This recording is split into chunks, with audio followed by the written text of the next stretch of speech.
नमस्कार दोस्तों। आज हम जो बात करने वाले जिस क्राइम के बारे में बात करने वाले हैं वो इतना झकझोर देने वाला क्राइम है कि रूह कपा देने वाला क्राइम।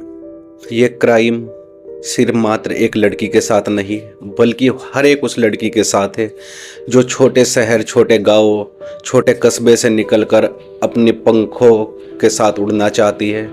वो आईएएस, पीसीएस, डॉक्टर बनने का सपना लेकर गाँव से, छोटे कस्बे से शहर के लिए निकलती है, लेकिन कहीं ना कहीं रास्ते में उसकी डोर कट जाती है।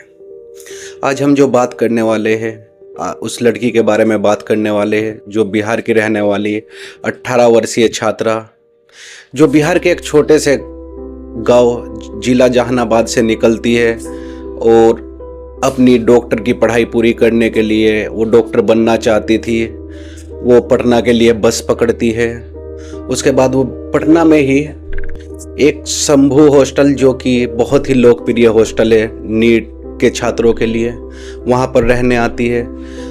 हफ्ते महीने बीतते हैं, धीरे धीरे वो लड़की अच्छा पढ़ रही थी, लेकिन एक दिन उसके लिए ऐसा काला दिन बनकर आता है जो उसकी ज़िंदगी का आखिरी दिन हो जाता है।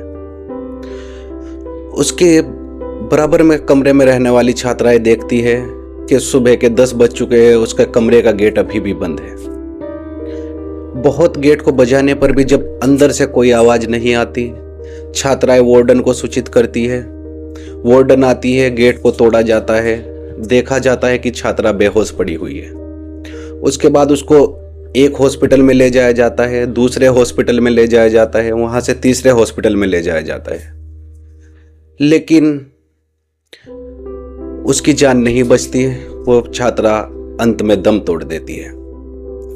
पुलिस इसको आत्महत्या की थ्योरी बताती है। पुलिस एक दिन में बिना किसी जांच के इसको आत्महत्या का रूप दे देती है और बोलती है कि उस लड़की ने एंटी डिप्रेशन दवाइयों का ज़्यादा सेवन किया। उसकी डायरी में हमें लिखा मिला कि वो लड़की डिप्रेशन में थी, जिस कारण लोग उसको आत्महत्या मान लेते हैं। इसके बाद बहुत बड़ा खुलासा पोस्टमार्टम रिपोर्ट में होता है, जहां डॉक्टर देखता है कि उस लड़की के निजी अंगों पर खरोच है और उस लड़की के शरीर पर 12 खरोच के निशान हैं, जिससे आशंका जताई जाती है कि लड़की के साथ रेप हुआ है।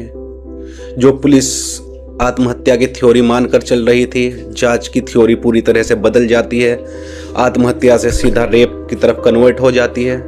इसके बाद एफएसएल की टीम जब जांच करती है, उसमें चौंकाने वाला खुलासा होता है। पता चलता है कि लड़की के जो अंडरगारमेंट्स थे उन पर एक मेल सीमेन मिलता है, जिसके बाद ये कहीं ना कहीं कंफर्म हो जाता है कि लड़की के साथ रेप हुआ है और लड़की को किसी ने जबरदस्ती नशे की दवाइयाँ खिलाई है। इसके बाद धीरे धीरे जांच का एंगल आगे बढ़ता है। 2 पुलिस अधिकारियों पर गाज गिरती है। जिन पुलिस अधिकारियों ने उसको आत्महत्या का रूप देकर केस को कहीं ना कहीं अपनी जान बचाने के लिए केस से खुद को अलग कर लिया था, मानो कि वो पुलिस, जो चैप्टर पुलिस ने कहानी बता दी, लोग उस पर यकीन कर लेंगे और उसको वहीं के वहीं दबा दिया जाएगा। लेकिन एफएसएल की रिपोर्ट के बाद सरकार एक्शन में आती है, 2 अधिकारियों को निलंबित किया जाता है।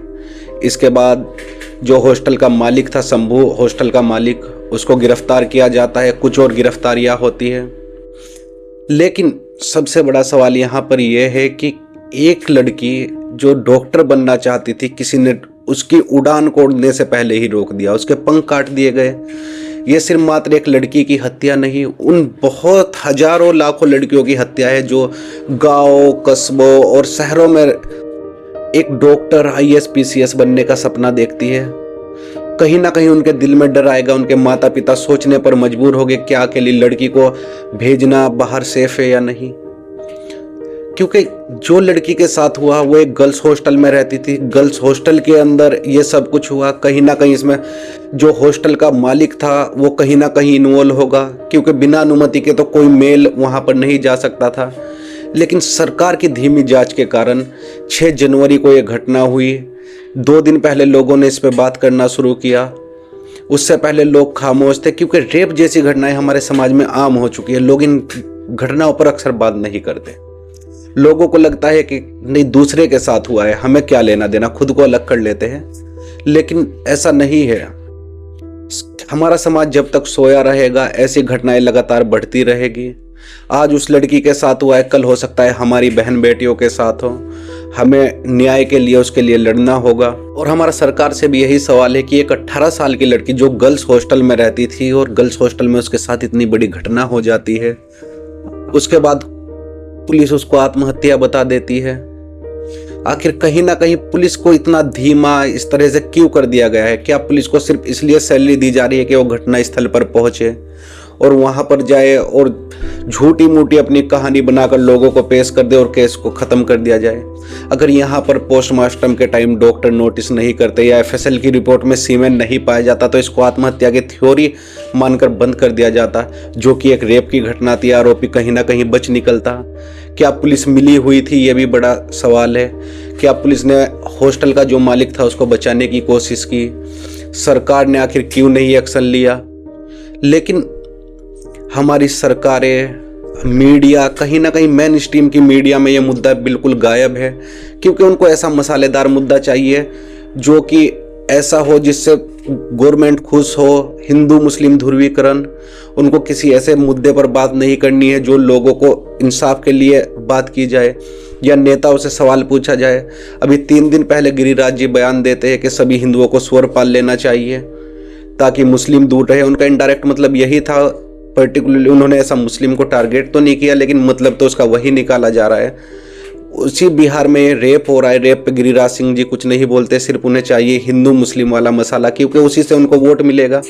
लोगों को कुछ नहीं पड़ी है। रेप जैसी घटनाएं आम हो चुकी है, हत्याएं बहुत आम है बिहार में। सरकार दावे करती है कि सुशासन का राज है। 20 साल से नीतीश कुमार जी मुख्यमंत्री है, सब कुछ बहुत सुचारू ढंग से हो रहा है। लेकिन एक लड़की के साथ, 18 वर्षीय छात्रा के साथ गर्ल्स हॉस्टल में रेप हो जाता है, यह कोई छोटी घटना नहीं है।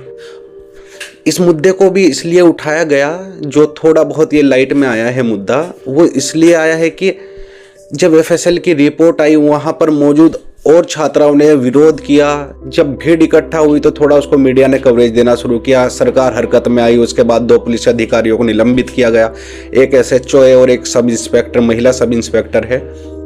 लेकिन कहीं ना कहीं ऐसी बड़ी घटनाएं समाज को झकझोर देने वाली है। उन हजारों लड़कियों के सपनों के पंखों को काटने वाली है जो छोटे शहरों में रहकर बड़े सपने देखती है। सरकार महिला सशक्तिकरण, नारी सशक्त जैसे भाषण सिर्फ भाषण के लिए है, हम महिलाओं को सशक्त बनाएंगे, लेकिन महिलाओं के साथ गर्ल्स हॉस्टल में रेप जैसी घटनाएं हो जा रही है, जो कि सरकार उस पर एक्शन भी बहुत धीमा ले रही है। कहीं ना कहीं सरकार को भी सोचने की ज़रूरत है। और मेरी आप सभी लोगों से विनती है कि हमारे चैनल को ज़्यादा से ज़्यादा सब्सक्राइब करें। ऐसे लोगों से जुड़े मुद्दे हम उठाते रहेंगे। अगर आप सब्सक्राइब करेंगे तो हमें हौसला मिलेगा। धन्यवाद।